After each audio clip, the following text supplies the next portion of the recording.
welcome back to the storytelling wooded area. I am your storyteller, Autumn Leaves, and I am here today to tell you about the great Winnebago Trickster. For my storytelling purposes, the trickster will be represented by this panther. The townsfolk will be represented by these, because they're both seals. And the laxative bulb plant will be represented by this Care Bear, because it has a plant on it. I am, of course, not embarrassed about having so many stuffed animals in my storytelling woods. Anyway, calm down, calm down. I am about to begin. Here are stories 23 and 24.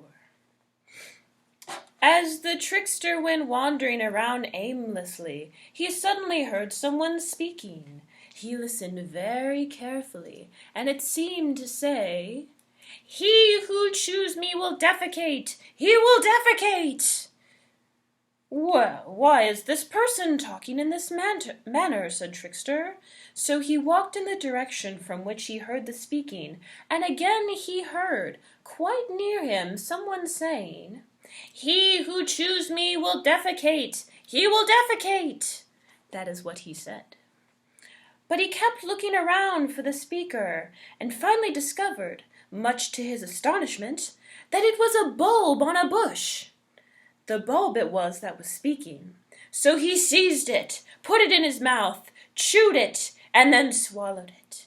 He did just this, and went on.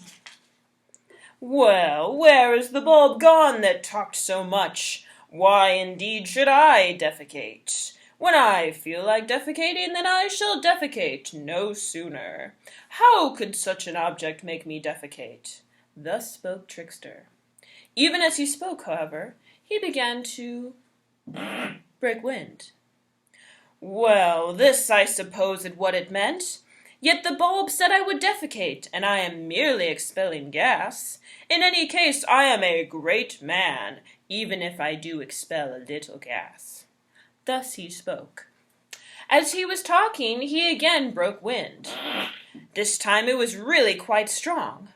"Well, what a foolish one I am. This is why I am called Foolish One Trickster." Now he began to break wind again, and again. So this is why the bulb spoke as it did, I suppose. Once more he broke wind.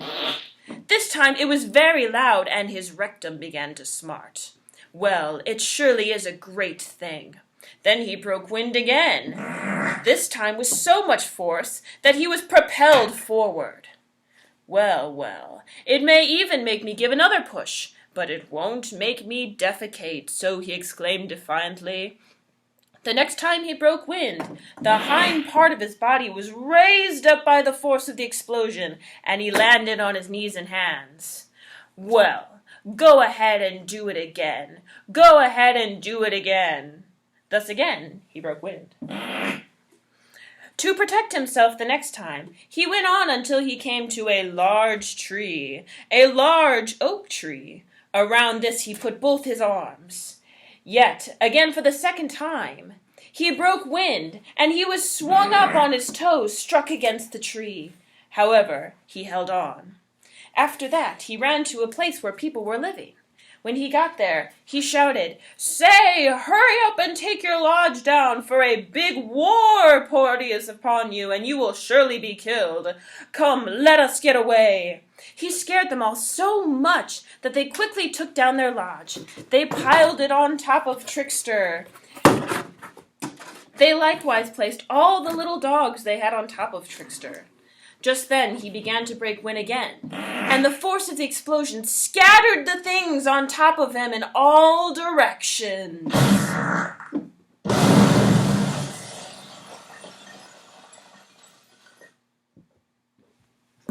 Separated, the people were standing about and shouting at one another, and the dogs, scattered here and there, howled "Ow!" at one another. Then stood Trickster, laughing at them till he ached. Now he proceeded onward. He seemed to have gotten over his troubles. Well, this bulb did a lot of talking, he said to himself, yet it could not make me defecate. But even as he spoke, he began to have the desire to defecate, just a very little. Well, I suppose this is what it meant. It certainly bragged a good deal, however. And as he spoke, he defecated again. Well, what a bragger it was! I suppose this is why it said this. As he spoke these last words, he began to defecate a good deal.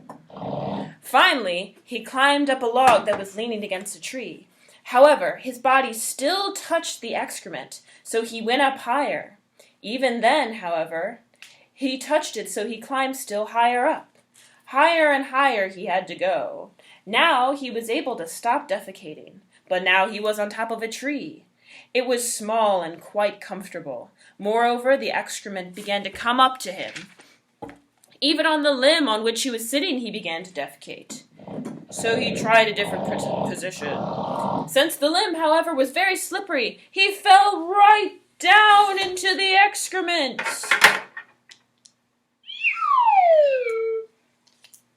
Down he fell, down into the dung.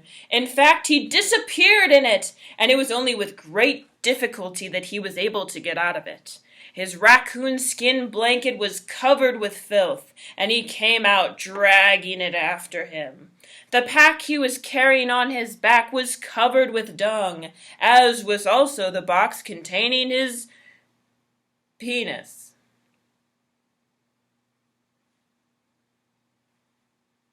The box he emptied and then placed it on his back again. So there you are, children, one of the many entertaining stories of the Winnebago Trickster tale. I hope you enjoyed it. Please come back next time for more poop humor. Thank you. Thank you.